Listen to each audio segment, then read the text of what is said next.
I'm going to try to explain this as clear as I can, but I know this is going to be difficult to understand. But regardless, today we're going to talk about the proof that God exists. Now, this is a theory that wasn't completely created by me. I do have my own theories and so on that I will share in the future. But for now, we'll just go over this quickly. If we are looking at history, then that is where the biggest point lies. There comes a point in the past where if you keep backtracking and keep going back and back and back, up until the point of the beginning, there isn't any good solid theories about any non-religion aspects. And what I mean by that is that no one can actually explain what happened. And regardless of what your speculations may be, no one was there in the past to be able to tell us things like this. Many things of the past is incorrect because it was people who thought about everything and calculated it instead of knowing that that is what happened. And that is where people with a religion such as Christianity already have a good advantage, because we have the Bible that was written a very long time ago, which means that we already have a bit more insight of things that happened in the past than anyone that doesn't want to have a religion. If you ask an atheist what happened in the beginning, or anyone that is going in that field of study, it is difficult for them to be able to give us a good answer. Because the beginning was something that is very undetermined, which is by some people described as a miracle that happened. By some people it is described as two dust particles that exploded. And either way, regardless of what point you're looking at from, there isn't any clear answer that you are able to give us. We that have a religion, and we as Christians, we do have an answer for that specific question that many other people can't answer because they don't have a religion, or they are an atheist, or they believe in science and so forth. They would never be able to give us that answer. I would just like to conclude everything in a nice package to say that your opinion should be based on what you believe in and what you feel is right, what you feel is correct. And I just feel if someone is giving you more and more correct answers or more and more points, then maybe it will be able to change your mind. But I'm not saying that is the case, and I'm not saying that is going to happen, and that's not what I'm asking. I'm just trying to explain why I am doing all of this now. But in speculation, if you think about it, no one, if you don't believe in God, would be able to tell us how the beginning began. It all just sounds like a very big speculation of many different opinions. And most of those opinions contains aspects that is physically impossible. As I mentioned before, there are some speculations that two dust particles exploded and created the whole universe. Now, I don't know about you, but I haven't seen any dust explode in my lifetime. Regardless, any type of speculation that any person has about how the beginning started, it contains some sort of miracle that isn't very plausible in most cases. Some speculate that it is a 1 in a millionth chance of something like this happening, but regardless, the biggest fact is that if you believe in all of those things, then it means that you also believe in the beginning there was nothing.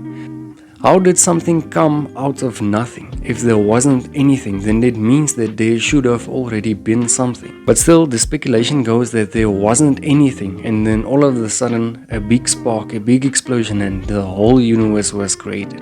That is already a few signs of something that isn't part of this world that had it to happen. Some sort of miracle or something or one had to create all of these things, because it can't just come out of nothing, which in normal terms and normal physics is impossible, because there needed to be something there for it to react and then start something else.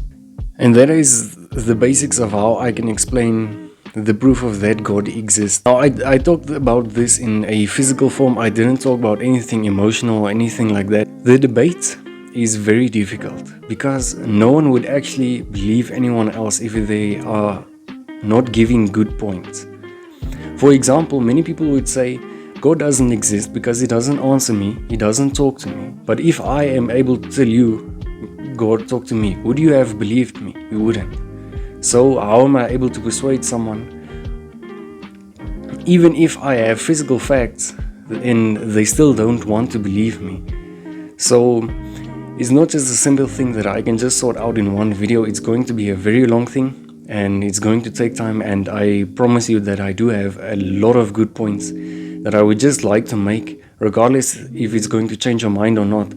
I do believe that some of these things are just interesting to know and good to know for your future, because some of these content contains very important things that may have a big significant difference on your life, and that especially comes to what you think a religion actually is, because many people don't actually have a good reason for them not to have a religion, and if they have a reason, then it isn't correct towards the right terms. Many people are becoming atheists because they say God isn't answering me, or they tried praying but they didn't see any results, or they don't want to live a life where you are only able to do certain types of things, as in you can't sin.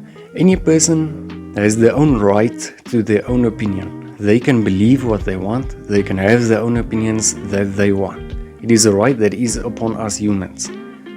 But I feel that many of those specific opinions that I talked about just now is manipulated in the wrong way. I do believe that there is something or someone that is causing all of this manipulation and causing people not to believe in God for specific reasons, which I will get into another time.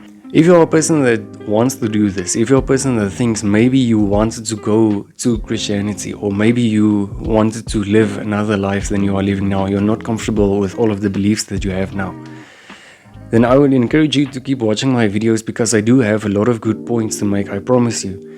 And it's going to make a very big difference upon your life. But regardless, I want to say thank you so much for watching. Thank you for everyone who commented on the last video. I hope that I will see you soon.